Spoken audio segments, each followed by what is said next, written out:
Good evening, and welcome to All About Us Radio, where we're changing you, changing us, and changing the world. Tonight, we're going to have a really great, robust conversation with two reverends um, from two different areas, one from Harlem and one from Mississippi. And it's going to be a dynamic show tonight.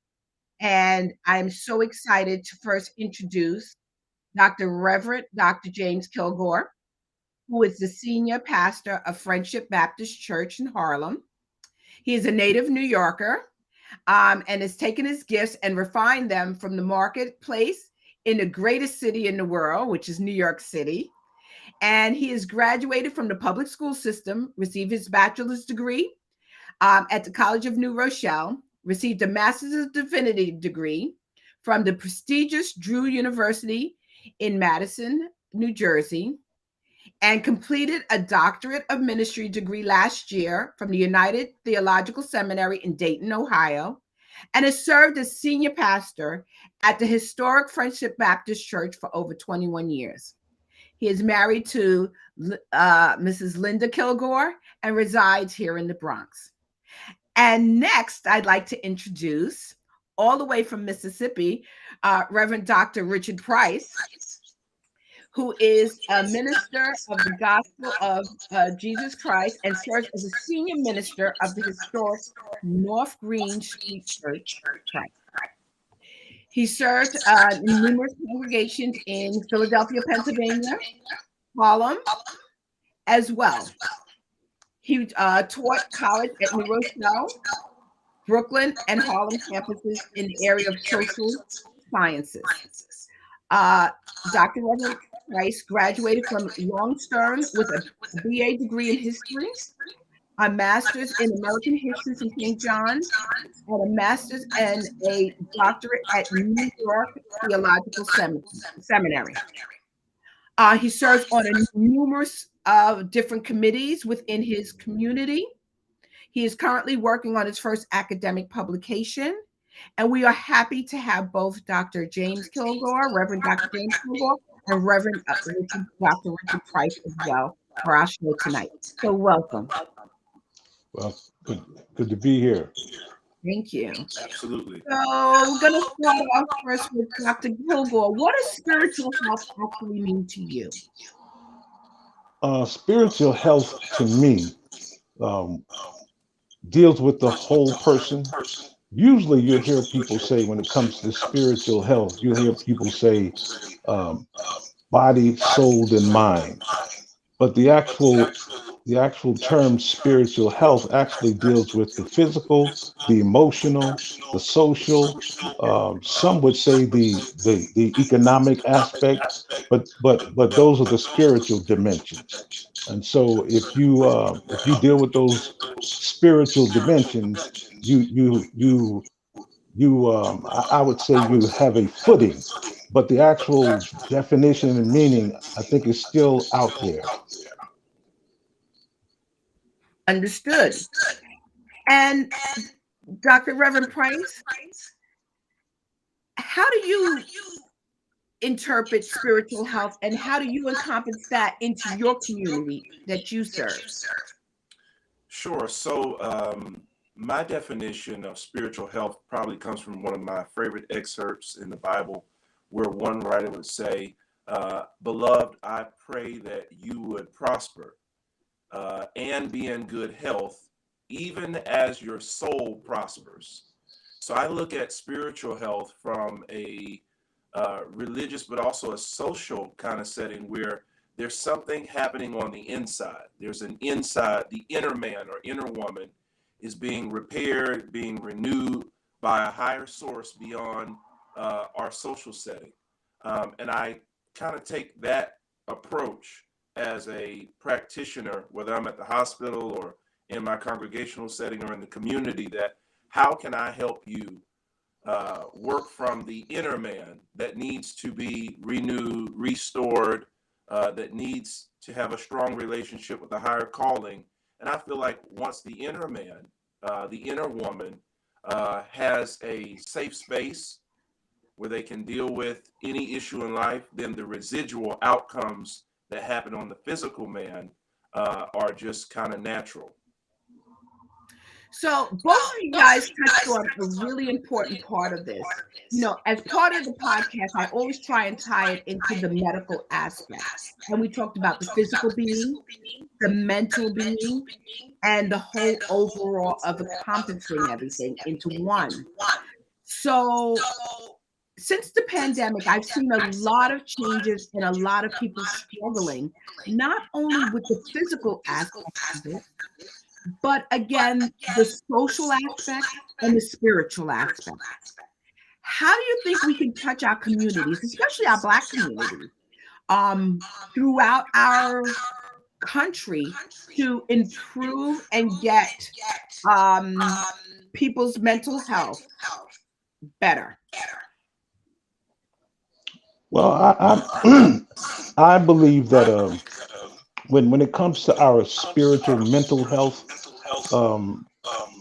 people like I think it's maybe Benson and Bensley and maybe who else? Some of the social theorists, they say that you got to help people get to the core value. What do you value? And then sort of like that utilitarian ethic, the greatest good for the greatest number of people. And then also there's always, when you say spiritual, you're always looking at is there a higher power? Is there a God or a force? And the world that we live in, some people say ultimate light. Some people say there are all kind of meanings because we are living in a moment for the Christian where people claim that they're spiritual but not religious. So then what's the dichotomy? How do we dissect that? But spiritual health and and mental health, I think there's an intersection for our people, so that if they're struggling with the pandemic, or struggling with what's my ultimate purpose? Should I walk during the day, exercise to clear my mind? Should I get away from the hustle and bustle of the city? And what is my actual purpose? What am I trying to what's the end? And then how can I be engaged in this love, this joy, this peace, this happiness, and help others to attain that same thing? That's a part of the spiritual dimension and spiritual health that we really lack, especially now. So to piggyback off of that, Dr. Reverend Price, you connect very well with the young community and that younger age, right? Because I remember you having an interaction with my daughters and my nieces. Sure. How do you get them? How do you get that community to pull through to understand that spiritual life? Well, I kind of work from a biblical, scriptural, ethical place. The elect are with Jesus, and their boat is getting ready to sink, and it appears that Jesus isn't paying attention. And they ask a very important question as they're, frantically trying to figure out how to get through this, and Jesus is resting on the steer. And they say, "Lord, don't you care? Don't you care about what's going on around us?" I take that kind of position and pull from that is, we're a community of care. Historically, African Americans have cared for themselves. We have developed networks. When I'm at our brownstone on 139th Street in Harlem, and when I was interning there and going to school, the sense of community throughout the world for us, and the center of connectedness is still there. I mean, look at the Great Migration. People had businesses, and this neighbor sold a cake out of their window, and this guy was the tailor, and it was such a beloved community that knew that they were beloved. But we've been disenfranchised, and that question, do you really care, is still very important. So the ability to take some empathy and listen, these ways of awareness, these ways of knowing. I know you're in the medical field. You can look on someone's face and tell when they're in agony. You can look at their posture, and that doesn't mean that you're presenting a bias. It means you are someone who carries with you the empathy to practice that type of love that Dr. Kilgore was talking about. But we see things now, and we're in a place where we don't know if we can help or not. I don't know if helping this person, they're going to go off on me. I don't know if helping this person, do I even have anything to help? So I think I'm at the place where I see a revival going on within us. It's not going to necessarily be the old thing, but it's going to be an appreciation for whatever our past was. And we're literally in the think tank trying to figure out how we create trust again, how we create a need for identifying brokenness, learning barriers, and that moves us from a place of just survival where we're against each other to the place where we can actually help each other. So I think it's so important to not be afraid to listen, to not be afraid to get around and to engage. And lastly, I'll say on that, I also look at that model that I just presented to suggest people have skill sets that used to be honored more. If you're better at doing macaroni and cheese and I'm better at doing this or that, we call on each other for those specialty areas, and we don't feel like we have to be in malpractice with scope. You as a medical practitioner, you have a scope. I have a scope as a pastor that I'm very aware of, and I need to be able to ask others, employ others who have the skill set when I'm out of my scope of practice. So I think you both touched on a very important part. It's how do we use each other's resources to collaborate with one another to make the changes we need to go forward, to improve our physical, mental, and spiritual health. Because again, it's concerning to see what's happening in our society now, especially with our community. People gun violence, people stabbing people within subways, fires, just a lot of things that are, unsafe. So how do we bring it back into our community to improve our spiritual health? What are some of your thoughts? I think that we are at a moment of a sort of kind of synergy where we're interconnecting because you as a health practitioner, one of the things that I know is that when it comes to the spiritual dimension or spiritual health, it's like you can't just put your finger on one particular thing. And so who is right? This is something that's, when I say synergy, it's becoming, each day we're working through the maze so that we can see it more clearly. But I do think that utilitarian ethic is the greatest good for the greatest number of people, but we don't think that way now. Now it's all right, I'll put it this way. I try and keep things on a level where people can really get it, where the goats can get it. I heard Dr. Price mentioning the Word of God. Mentally, our mental health, where today most Americans and most Christians, maybe even Muslims, the Jews, we bow to idols which control us. The idol that's controlling most of America right now, Facebook, Apple, Amazon, Google, and Microsoft. Yeah, the FAMG God is what I call it. And we bow at the altar. Yeah, we all do that. It makes us feel like we have value, we have worth. How many likes do you get? Those kind of things affirm us. And so people are looking to be affirmed. That helps their spiritual and mental health. But then there are others who don't have a higher power. They don't have an ultimate goal. Yeah, they're on a constant maze of depression, low self-esteem. They hate other people just because they can, and they act out on it and hurt innocent people. And so that's that synergy of love, hope, joy.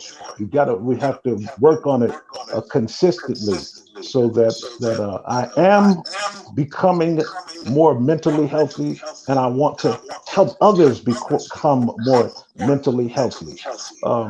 For example, We have a wellness center that we've engaged with Ark Health, so that our church becomes the wellness center. They don't have to go to the wellness center. They can come to Friendship so that they can get all of the counseling they need, all of the mental help that they need. And that's a partnership through Impact, a group of Harlem pastors that we use our churches as wellness centers. And we become those who they get to see. It's all right for you to get some counseling because I'm doing it. I have a therapist. So that's only one way. I think that is a great idea because, again, people do feel comfortable coming to their pastor. You know, for some people, they think getting mental health and connecting with spiritual health is going to yoga or going to meditation. But again, sometimes we need to call on a higher power, right? To be able to function and get through just some of the challenges that we talk about. You know, I find myself so many times, I'm a prayerful person, but when crises happen on my division, there are times I'm audibly praying, and I don't care who hears that, right? Because we need to connect and we need to have that spiritual power to get through some of the crises that we have. So to me, that's how I figure and I connect with, especially in my work environment, with a spiritual power. Because like you talked about, there are different religions, there are different ways that people may choose to connect. However, there is, for me, one God, and as long as somebody can connect with that, I think they will continue to find that inner strength to help with their physical, mental, psychosocial, and um, total well-being. What's your thought on that? Yeah, I think I would agree with what's been said. I think brokenness is something we have to be very careful of. We have never seen mental health popularized the way it is today. Uh, we have to safeguard our community in the light of social justice and oppressive systematic nature of people who would love to exploit the marginalized individuals who might openly indicate that they have a level of mental health needs without knowing it, and also those of us who are helping to facilitate that conversation. So let me break that down to say, I for one identify with it. My wife is a mental health practitioner. I openly try to contextualize everything I say with some level of practical help that you can get or practical strategy you can get. The one thing that I've learned though within that is that it's good to help people realize you're not by yourself. You know, if you're a spiritual leader who you see on TV and in the paper and flying all around it, if you see that I have it, so then let's pull it down. And in order to improve my mental health, right, just even on a practical level, whether you're on a prescription, whether you are just going through some type of therapies, exercises, labyrinth walks or whatever, you have to be accountable to that becoming.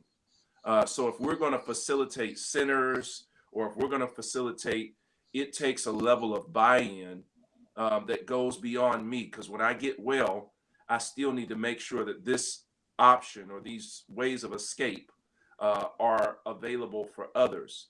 But to normalize it to a place where we can say, it's something that everybody is dealing with. I have brokenness. You have brokenness. I have injuries, mental injuries, and I need healing. Is really, really, really important in my opinion. Agreed. So one of the things I'm taking from what both of you said is being able to be open and accepting of having some form of any kind of mental challenge, whether it be anxiety, depression, or any form of disconnect. Is just being able to accept our arms and put around those persons and bring them into our communities and help to nurture them along. Yeah, I think one of the things that concerns me sometimes is how do I develop a level of trust with people I encounter when the help that they need is beyond my scope, and it's emergency help, Right. and helping people around me identify with the fact that it's not that, I've heard this and it's really bothered me, this indictment against the faith-based community, that we try to Jesus everything, or we try to Mhm. church fix everything. I think Mhm. I like to be very careful with that, because even after if someone comes to me today and I get a phone call that there's someone in obvious, desperate need of a mental health facility, or I want to get them and partner with resources. I think that's what Dr. Kilgore was saying. The partnership and that cohesiveness is important. But I still am going to pray for them, and I still believe that there's something I can do even when they're not with me. I'm not disowning them. We're still going to do so. There is, and God, heaven forbid, what did we do when we couldn't go to to mental health places, because they would take our families and throw them in insane asylums and do all sorts of things? What did we do? I'm kind of there sometimes, that yes, we have to be aware of scope and practice, but there's always something I could do from a spiritual side. You know, So, that's extremely important, and more to come on the mental aspect. That's 2 podcasts from now. I will be addressing the mental um, stigmatisms. I'm going to have a psychiatrist and a psychologist on. So more, we'll maybe have you guys tune in for that, because a lot circles around a lot of what you said, especially in our Black communities, our Black and brown communities. People don't want to be labeled. So they don't always go out for services, right? Because again, what they used to do to our people in the past, and throw them in the sale asylums, or label them as crazy, or where everybody has challenges. So people don't want to admit to having anxiety or depression. But if you do just a regular screening, which is something that's now being done in most office visits now, a lot of people, and depending on where they're located, are screening very high on those screens. And when I was working down in Harlem for a short period of time, one of the things that really troubled me, and I used to come home and talk to my family about it, was everybody screened positive for depression. And I couldn't wrap my head around it, because it was very different in Long Island, where the screens were relatively normal, or may not have been as truthful when they were answering the questions, because they were Mm. afraid of what the outcome was going to be. So I said 2 different things. Sometimes people will answer the questions truthfully, and sometimes people will not answer it truthfully, because they're afraid of what the ramifications may be around it. Mm. So when we're thinking about reaching out to people, one of the things that you guys both said is looking at people's facial expressions, looking at their posture, seeing what happens. Because again, you could see if somebody's not feeling themselves or behaving in a way that you're used to them behaving. Okay, when you're traveling on a train or you're walking down, you can see when somebody's a little off. But again, are you going to go up to that person? Because again, now with so much violence, how do we reach out to connect to those people? Dr. Jones, I know that you as a health practitioner, and then Dr. Price and myself as clergy and professors, and at times what we are hearing and seeing now, if we would do a qualitative study, a small sample size, at least 20 or 30 times, someone goes off and they were either perfectly mentally healthy, and we all don't see the red flag. We don't see it at all. And then we say, well, that person was perfectly fine. They passed the test. They did all, but then there was a trigger that nobody knew about. Absolutely. There was a trigger there. And so it reminds me of Mark, the third chapter, Jesus already heals a man with a withered hand. And then the Sanhedrin come down from Jerusalem and accuse him. He's doing this by the power of Beelzebub. He can't get. So anyone knows anything about exorcism, if you know, and demon has to be overpowered by a stronger power. And so there are things that we miss. We just miss. Nothing is wrong with us. We just can't see it. Right. Yeah. And so I don't know how they missed all of this that's going on. And we miss it everywhere. It's in the church we're missing it. It's at the hospital that we're missing it. It's in the mall that we're missing it. It's everywhere we're missing it. And we're trying to help these persons to come to wholeness, just to get whole, to get better, to love, to have some joy, some peace. And it's a challenge here. I think that's a challenge for all communities, not just our community. Yeah. I agree with that.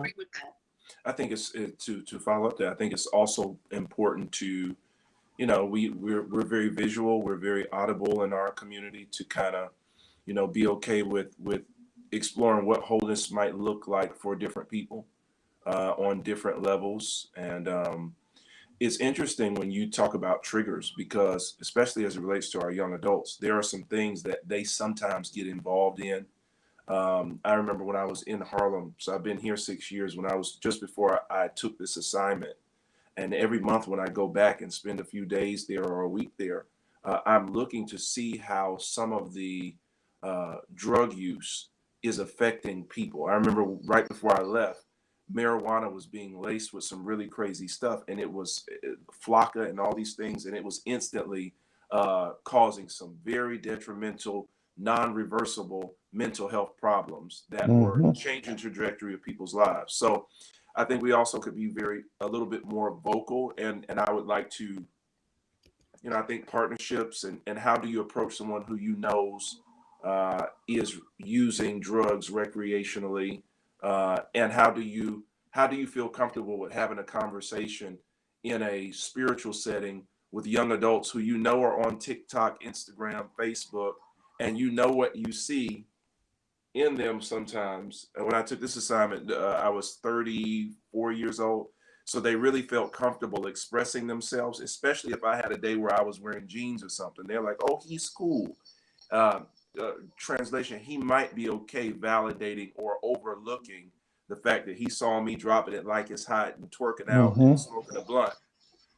How do I have that conversation with this individual about the detriment or the risk that they cannot see associated with something that is a trigger? And then how do I have a conversation? You know, we use our RCP, our clinical pastoral educational model, that shows us when you go into a room, you can be aware of where people are sitting, how they're acting, to kind of identify the managers, the human resource individual in the family, the authority and the security. But how do I have a conversation that translates without pushing that person away from the support and the closeness that they might feel with us here? So triggers are important.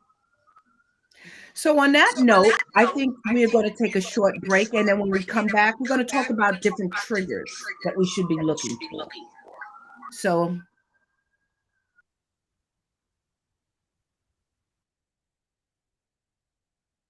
if I lift up my heart to you, if I open my mouth to give you the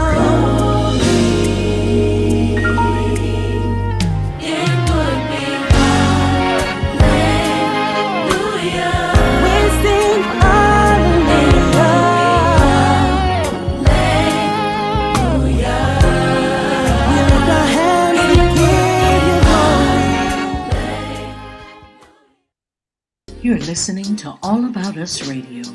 We're live streaming 24/7, playing old school versus new school.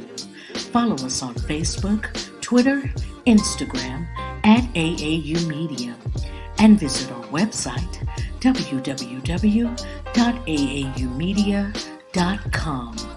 call us at 1-833-369-1444, extension 1, and leave us an inspirational message or request. You're listening to All About Us Radio.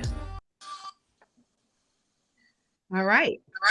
Before we took our short break, we were talking about some of the triggers that can change people's trajectory and change people's lives, both mentally, physically, and spiritually.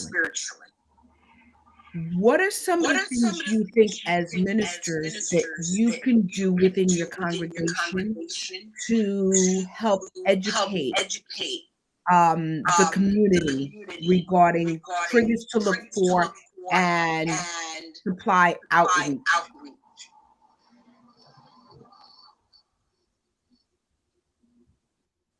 Well, some of the things that we have been engaged in at Friendship, uh, when it comes to spiritual health and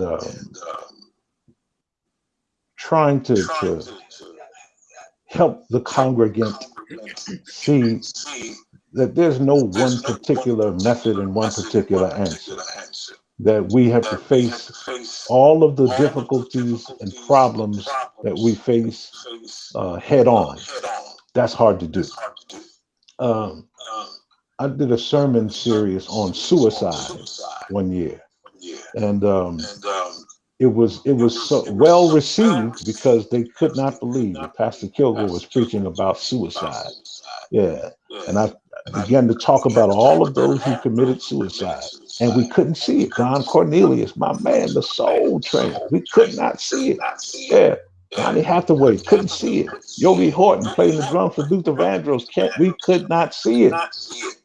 And so there's something that triggered that the experts, the social scientists, the medical theorists, the pastors, we could not see it. And all of the time, the people are looking us right in the face, saying, "I'm okay, I'm okay." And so there's some conversations we need to have and listen to some support groups.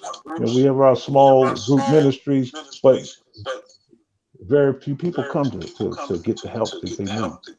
So the Black churches, and I think Pastor Price, you said something that we are living in a moment where people will congratulate you if you are doing wrong and evil, and they'll frown at you if you try to help somebody.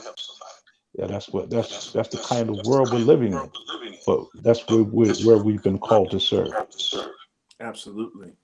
I have found that there's a healthy medium in our settings, with, you know, kind of speaking to the fact that we don't like talking about these type of things. Traditionally, you know, you've heard it over and over again. This is not something that we deal with. You might see something, but you know, you don't. There's a boundary. You don't talk about it.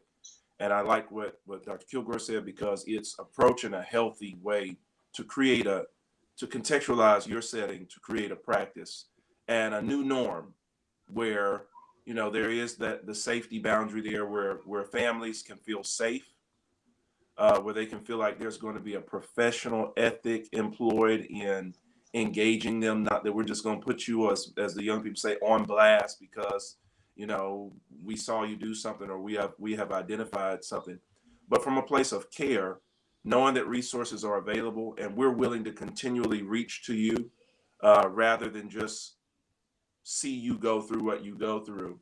But outside of that, I think it's when, in terms of reaching them, I found myself, I do more ministry with my young adults by evaluating what they put out, because let's face it, social media created a new platform where you could speak your mind. I don't know what or why or how, but I could probably do a congregational inventory by looking at my members' Facebook pages and their needs faster than I could looking at them while I preach, because I've got the 4 or 5 members who are going to have the every 30-day outburst about nobody cares for them, even though care is and services there, and I'm sweating every day to do partnerships with mental health and feed folks, and so a lot of times people have that trigger, and they come into, this is the interesting thing, they come into our setting. They will not go many places, but they will come into our setting. They may not ever go, and they know the services are there. I live in Mississippi. This is one of the poorest states in the country, with some of the most deplorable health service, especially the marginalized persons. When I went to New York a week or two ago for my 40th birthday, and I just talked to some of the people that I used to see in Harlem, and I know why they're still there. They're not stable, but they're there because New York offers services that many other states do not offer, without the invasive nature of accountability there, because it is that kind of beloved community there where you can be served and serviced. So I think it's identifying that this is a unique safe space, and this is the thing. Even after they come out of whatever facility or get whatever help that they need, whether they're going into a treatment facility or whether they're entering a program or support group, they still want to come and praise the Lord. So that is so important to hear, because I think some of the challenges that we find is, I feel sometimes we don't have enough resources and services to give to the people that need it. There's such a waiting list for people to get in, to get seen, because there's not enough available slots. A lot of stuff went telehealth medicine after the pandemic. So there's such a backup. And a lot of people also moved out of the area out of fear from COVID as well. So we've lost a lot of psychologists, a lot of psychiatrists. So we're trying to build that up, and especially in our Black and Brown communities. And I could just imagine that it's even more challenging down in Mississippi as well. Yeah, it is. It is. It's an ongoing conversation about, this is a safe space. The good thing about, I think, healthy faith-based practices is we have a higher power we can commend these issues to, but we still need a practical resolution to help you get through tomorrow. That's right. And I think that is kind of the friction. I hope I'm not out of order. To me, that's the friction of, it's not just a one-time thing we're going to do, even after there's an intervention, but you're going to need this support every day to get that wholeness that you're after. It has got to be something that you commit yourself to every day. The sad part for me is I'm not big enough, and I'm not strong enough in manpower, but I know God can help me. I probably lose more members, honestly, who I think that I can single-handedly service on the congregational level, that I see jump from place to place because they have not found that peace in their level of wholeness yet. And they're still, and that's just something that I'm okay with, because it comes with the territory. And I'm sure you see it too.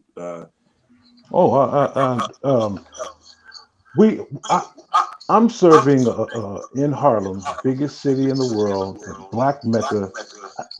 I know we have people who are bipolar. We have people who are schizophrenic. We have people that are, really, really, and we tried to help some people, and they refused to accept the help. They refused to accept it. And then on top of that, it's almost as the entire neighborhood. There's certain pockets that you see triggers. 125th Street with Whole Foods, right across the street used to be the Lennox Lounge. That is a drug infested effort that's put into trying to get our people to get some help. So they're methadone. They're there, and they need, but they're still our people, and they still need our help, and they need to come to wholeness. That's our responsibility, helping them get whole through the pain, through the disappointment, through the slips, all of those things. And where people are saying that's an eyesore, we need to get rid of them. Where are we going to send them? Yeah. What other borough? What other borough are they going to go to? Queens? Yeah. Where are they going to go? Long Island, New Jersey? Where? Yeah. because they're in every borough and they're in every area. That's right. So That's how right. do we touch those people and how do we motivate them to get involved, right? This is the same, that's what we're here talking about. Well, How do we make the other people in the community understand we're not trying to move them, we're trying to help them? well, we are helping them in Harlem, but here's the piece to get to the spiritual wellness money, Absolutely. the resources, the economic resources. So there's enough money to medicate them, and keep them coming back, but there's not enough money to really get them to wholeness. But there's money to send to Ukraine to bomb people to death, but there's no money to help these people gain a sense of wholeness.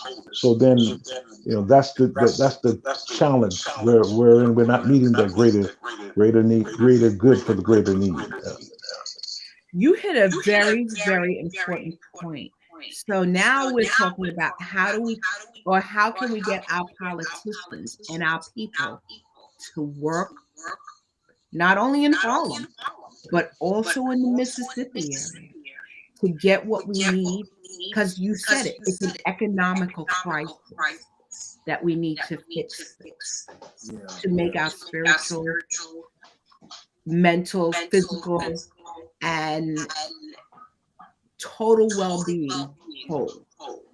Well, Price, you're down there aren't you down there with Benny Jackson? Benny Jackson, he down there in Jackson, Mississippi.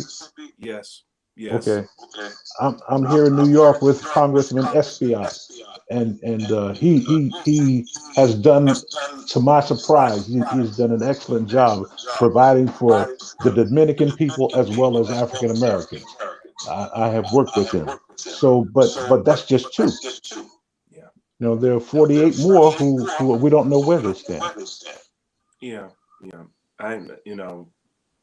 When I hear the question, it automatically makes me think of what we can do to, because if this revolving door of individuals and this systemic issue doesn't get any better, how do we as congregations, how do we as a Black and brown beloved community that accepts everyone, how do we still maintain a level of integrity in what we do? And one, it's helping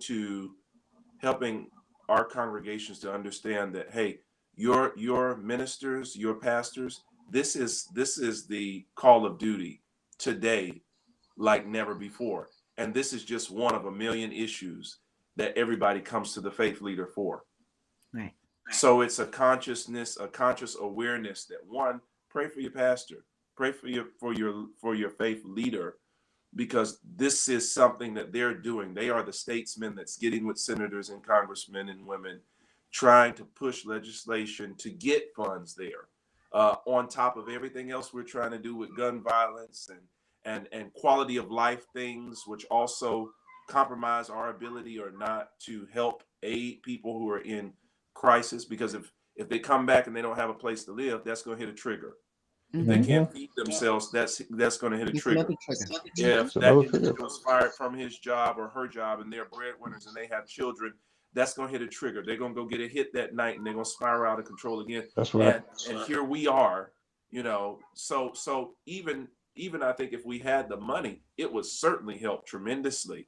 But I still can't help but notice that I work in a spiritual hospital that deals with these type of issues, and we do a very good job of wearing the mask.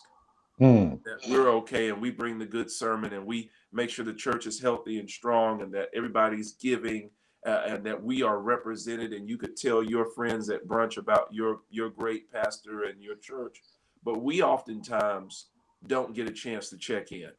Right. That's important. We oftentimes are and we're just coming out of COVID, and we're still in a COVID post pandemic. And when I was in New York 2 weeks ago, they were talking about the monkeypox. Monkeypox. So I'm sitting here saying, Lord, You know, I think while we're checking on everybody else, it's also good that somebody check on the pastor. That's right. And not just give me a pound cake like my members love to do. You need to stop this. But You know, really, what I want you to do, I want you to actualize how difficult and wonderful this opportunity is to serve you and this population. You know, it is wonderful to have somebody who would commit themselves to the expectations of people, because some of these things we won't get answered in our lifetime. right. Right. Absolutely. You know? I'm going to leave a little time for people to post some questions in the chat. I just want to write that somebody wrote, you guys are doing really well and doing a good job. Just going to wait for some more questions. But what would be some takeaway messages that you would like the audience to leave with? I would go ahead, Doc. No, I would just say I think the biggest thing that I'm hearing from this conversation outside of myself is there's no one way, that we all suffer from it and we are acknowledging it. Please don't say your faith leader doesn't care, because we do care. We are in the same place you are when one of your cousins or family members and you don't know what to do. We might know some places we can refer. We do everything, but it's just such a process. So yeah, it's a process and it's serious and we care. So there's just a few takeaways. I would say that we are on our way to becoming whole, and on our way to becoming whole, we want others to share in becoming whole with us, because we must admit we have been broken, yes, but these broken hearts, these broken minds can be put back together with the love, the joy, and the peace. But we don't have all of the answers. I think that the best is yet to come through those answers, with God's help, of course. Amen. I think you both touched on so many important parts. When I said to a number of people that I was going to be doing one of my panels on spiritual health, they were like, well, how does that touch medicine? Why would you do that? But I needed them, and I needed our community, and I needed our listeners to understand that without spiritual health, we cannot make our physical health, our mental health, one and connected, because it's a triangle. That's right. Right? It's truly a triangle. And it's really important that we keep, to the best of our ability, to keep everything in balance. But there are going to be days that we're off, and that's normal. So it's really, really important. And I thank both of you from the bottom of my heart for spending your evening as part of this podcast. And getting the message out to our people, because again, this is a global radio talk show, and this doesn't just affect us here, it affects people everywhere. That's right. So the only way we'll continue to get our messages out, that you are here, you are in Mississippi, we are all together as a family, resources. And that's why we tend to put up the phone numbers and the links for different people to be able to reach out. It's so important that somebody find a connection, whether it be with your church, Reverend Price's church, Reverend Dr. Kilgore's church, or any church. Or even if it means you pray by yourself, but pray to a higher power, because again, that helps to keep everybody grounded. Can I throw a recommendation in before we go? Absolutely. And you can always, let's see if we can put it up in the chat, any kind of recommendations or anything. This might get them talking. This might really get them going. I am asking Black folks this summer to find a way to take a few days off. All right. To get adequate rest. There are several things that I've done on the congregational level to admit that I'm not a superhero, even though I'm young, and you can really hurt yourself trying to get validation from people. So if we could, create some vacation, you all are blessed because you can get to a beach for like under $10 round trip if you take the train. I don't know if y'all take the train or not, but that's something we used to love doing when we were. But take a few days off, a staycation, a vacation. We are just coming out of COVID. This will really help to mentally refresh you. Maybe journal some things down. Maybe do that walk that Dr. Kilgore was talking about, just to reflect and to analyze. If nothing else, you're alive and you still have an opportunity to become. But I really am asking us, and I don't think your faith leader, your pastor, your faith leader, I don't think that they would mind knowing that you took a few days off, or that you did some things, you made some changes in your schedule to do some things for you. Take your coffee and watch the birds in the morning. Pull up one of your old shows that you love, Coming to America or a different Mm-hmm. where you come from, and just giggle and laugh. Something constructive that you can find as a getaway, even if you can't afford to get away. That's right. I call it mental health days. And I tell Mm-hmm. my chairman, I'm taking a mental health day because some days it's totally needed because you're keeping everybody else up and keeping those balls in the air. And then sometimes you feel that your balls are getting very, very heavy. That's So it's right. really, really important to take those mental health days. Yeah, I would also say it's okay to let it go. That's right. A lot of the triggers that I have are linked to things that I am still looking back at, wishing that I would have changed. It's okay to get to a place and hit the restart button all over again in life and say, you know what, especially with us, because we're very confrontational and we hold grudges with each other, and this person hurt me. It might be healthier for you. I've had one member told me, well, I'm just waiting until I can do what the Bible said, and I want to take it to them and them alone. And I said, well, how many years has it been? It's been My 10 Lord. years. It's My been my. 10 years. I said, well, don't forget that the Bible also says that you can forgive and commend it to the Lord. I said, why not text the person and say, I already forgave you, and move on? There's so many things that weigh us down. How in the world are we going to take another pandemic or anything if we're still under all of this weight and these issues? You've got to lighten your load.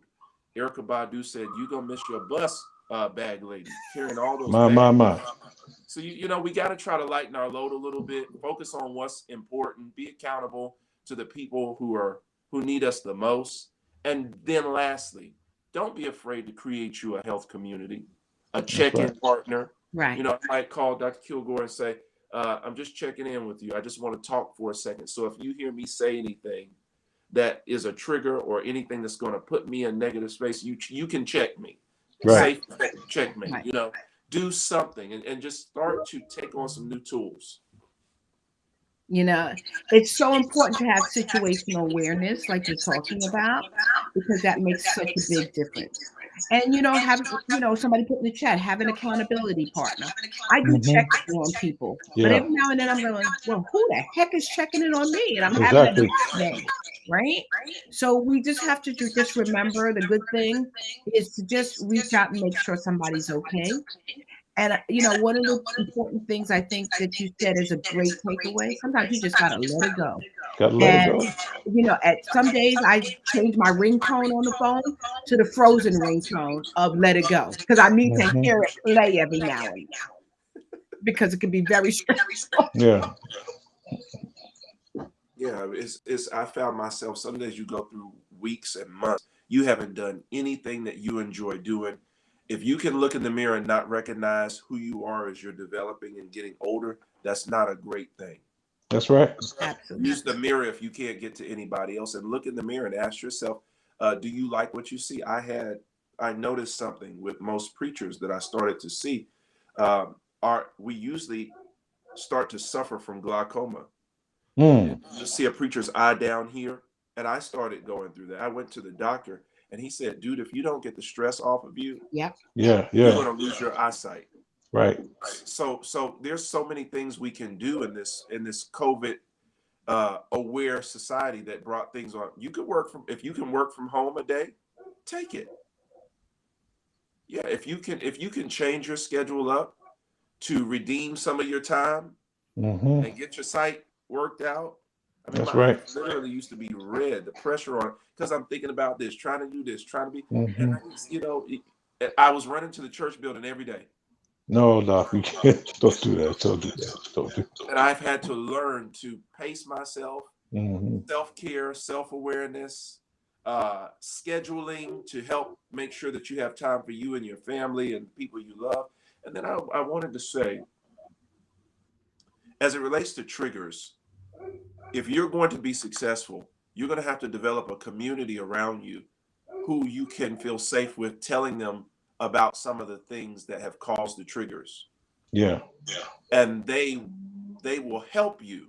They will help facilitate environments where you might not have this, the group I have at church, the elders I have around me, they will say, don't stress him with that because that is a trigger.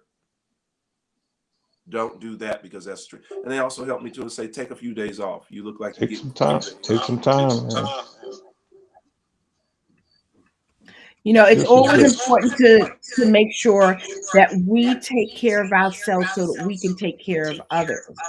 Um, so we've touched upon a lot of different topics as we've talked about our spiritual health session. There's some things coming up. Develop a community around you. Be careful of the things that will trigger your mental health. So those are some of the things we should remember as some takeaway messages. So I'm going to bring this panel to a close. Is there anything else, Dr. Reverend Kilgore, that you would like to say, and Dr. Reverend Richard Price, that you would like to say to our listeners?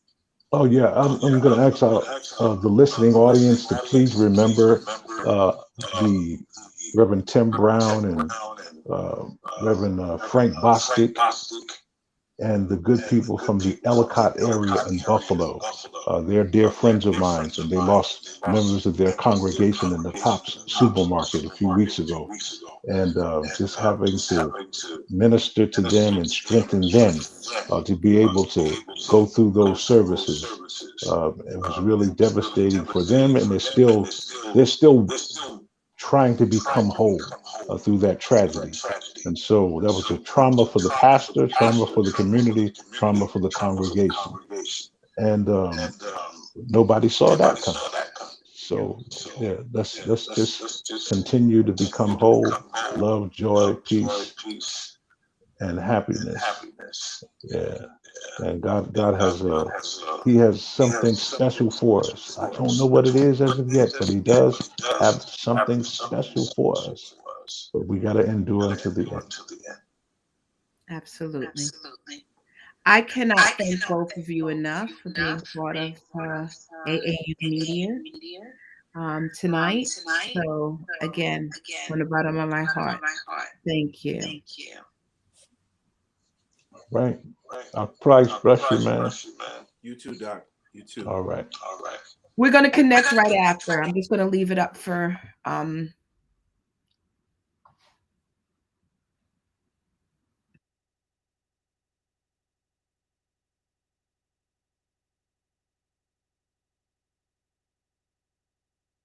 If I lift up my heart to you, if I open my mouth to give you the glory, it would be hallelujah. We sing hallelujah, hallelujah. We lift our hands and give you glory.